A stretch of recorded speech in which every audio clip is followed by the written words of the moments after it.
Hello guys, gagawa tayo ng Filipino beef steak or yung tinatawag na beef Tagalog. So dito meron na akong 3 tablespoon na dato puti soy sauce. Tapos meron na akong 3 kalamansi na medium size. Piniga ko, sinala ko. Tapos meron ng 2 teaspoons na brown sugar. Tapos meron ng kunting-kunting asin lang at saka lagyan pala natin ng kunting-kunting magic sarap.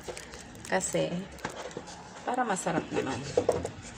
Actually, hindi yun required ang magic sarap, pero lagyan natin ng kunting-kunti.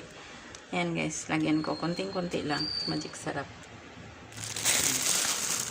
Tapos, lagyan natin ng kunting paminta or black pepper na ground. Ayan. Damihan ko na pala.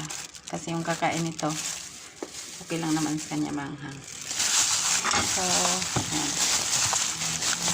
Paghaluin lang yan siya guys. Tapos ibabad nyo ng mga 1 hour. Tapos iprito. Iprito guys. Paisa-isa ang prito. Sobrang pino ng pagkahiwa nito. Sobrang nipis. Ayan guys oh. Sobrang nipis. Yung parang pang syabos-syabos style ang hiwa niya. Pero the best sana guys yung maggawa kayo ng bistik Tagalog may kunting taba. Mas malasa kasi yung pag may taba.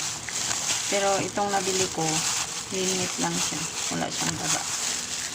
So, dahil mahal naman ang karning baka, hindi na ako nangangarap doon sa yung hisiwa ka pa doon sa malaking slab. Kasi, ito lang yung kasya sa budget. Budget muna tayo. Tapos guys, lagyan nyo ng ito.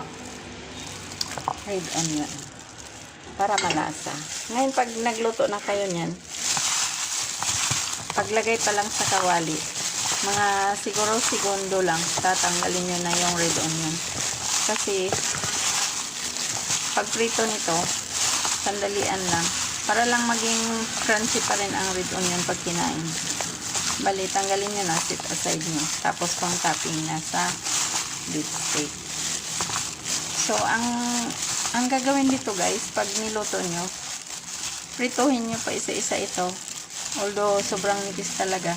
Pagtyagaan nyo na lang. Doon sa teflon pan para madaling baliktarin.